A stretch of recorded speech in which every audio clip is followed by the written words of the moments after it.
আল্লাহ তুমি যা দিতে চাও তার রোধ করার কেউ নেই, আর তুমি যেটা রোধ করো তা দেওয়ার কেউ নেই। কোনো সম্পদশালী ব্যক্তির সম্পদ ততক্ষণ কাজে আসতে পারে না, ততক্ষণ উপকার করতে পারে না আপনার রহমত ব্যতীত। হাদিস বুখারী 844।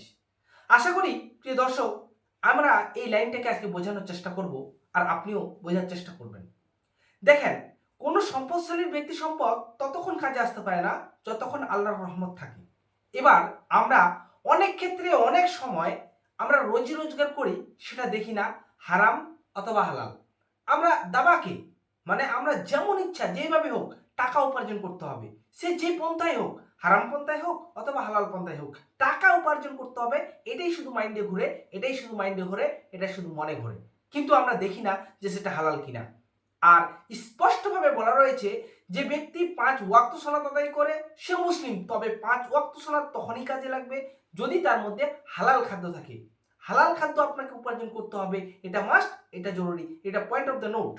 তো এখন বিষয়টা কি? বিষয়টা হচ্ছে আপনি আপনি মনে করছেন যে আমার রিজিক, যেটা আপনার রিজিক সেটা আপনি পাবেন, সেটা হারামভাবেই উপার্জন করেন অথবা হালালভাবে। যতখানি আপনার রিজিক রয়েছে জন্ম থেকে মৃত্যু পর্যন্ত, জন্ম থেকে ইন্তেকাল পর্যন্ত যতটুকু রিজিক আপনার মধ্যে রয়েছে আপনি ততটুকুই পাবেন, এর বেশিও পাবেন না, এর কমও পাবেন না। ওয়াল্লাহি, আল্লাহর কসম, আল্লাহ নিজেই বলেছেন।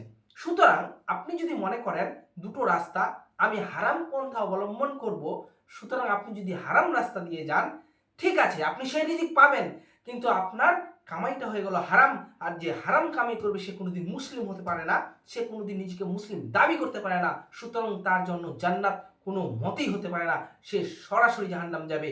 আর আমরা তো সেই হতভাগা, যদি আমরা ইসলাম জেনেও, ইসলাম পরিবারে জন্মগ্রহণ করেও যদি আমরা ইসলামকে চিনতে না পারি, হযরত মুহাম্মদ সাল্লাল্লাহু আলাইহি ওয়াসাল্লাম তার দেওয়া মেসেজ যদি চিনতে না পারি, কোরআন হাদিস যদি বুঝতে না পারি, যে আপনাকে আমাকে তৈরি করেছে, যে গোটা বিশ্ব জগৎ তৈরি করেছে, সেই আল্লাহকে যদি চিনতে না পারি, সত্যি আমরা হতভাগা, সত্যি আমরা হতভাগা, আমাদের আর কোনো রাস্তা নেই সেখানে। তো যে বিষয়টা বলছিলাম, রাস্তা দুটো, একটা হারাম একটা হালাল। যেটা আপনার রিজিক রয়েছে সেটা আপনি পাবেনই, আপনাকে আটকানোর কেউ নেই, আপনাকে আটকাতে কেউ পারবে না, আপনার রিজিক যতটুকু। সুতরাং আপনি যদি হালালভাবে রুজি রোজগার করেন আপনি ততটুকুই রিজিক পাবেন। একটা অ্যামাউন্ট, সাপোজ আপনি 10 লাখ টাকা আপনি উপার্জন করবেন আপনার জীবনে, এই 10 লাখ টাকাটা আপনি কিভাবে উপার্জন করবেন? আপনি যদি হারাম রাস্তা দিয়ে যান তাও পাবেন 10 লাখ, আর আপনি যদি হালাল রাস্তা দিয়ে যান তাও পাবেন 10 লাখ। সেই 10 লাখ টাকা আপনি পাবেন ঠিক, কিন্তু আপনি যদি সঠিক রাস্তা চয়েস করেন তাহলে ইনশাআল্লাহ আপনি জান্নাতও যাবেন, আপনি ইহকালও লাভ পাবেন, আপনি পরকালও লাভ পাবেন। তো কেন আপনি আপনার নিজের পরিবার অথবা নিজের আত্মীয় স্বজনের জন্য হারাম কাজকে প্রাধান্য দিবেন? কেন আপনি হারাম কাজকে প্রাধান্য দিয়ে কিছু টাকা উপার্জনের জন্য, নিজের পকেট গরম করার জন্য ইসলামের বহির্ভূত কাজ করবেন? এটা অত্যন্ত জানার বিষয়, এটা অত্যন্ত বোঝার বিষয়। যদি এই মুহূর্তে এই জায়গায় আমরা দাঁড়িয়ে নিজেকে স্থির করতে না পারি, সত্যি পরকালে আমাদের ভীষণ ভীষণ বিপর্যয় দাঁড়িয়ে যাবে। পরকাল এমন একটা জিনিস যেখান থেকে আর ফিরে আসা যাবে না, যেখান থেকে আর পিছনে তাকানো যাবে না। যদি একবার হাসরের ময়দান চলে আসে, আপনার জীবনের একবার ইন্তেকাল চলে আসে, আপনি আর সেই জীবন ফিরে পাবেন না। আপনি যদি ইহকালে কোনো কিছু ভুল কাজ করেন সেটাকে শুধরাতে পারবেন, একবার না হয় শতবার চেষ্টা করুন, কিন্তু ইন্তেকাল যদি একবার হয়ে যায়, আপনি হারাম পন্থায় যদি ইন্তেকাল করেন, তাহলে এমনটা নয় যে আপনি আবার চেষ্টা করবেন, আবার জন্ম হবেন, আপনি ভালো কাজ করবেন, জি না।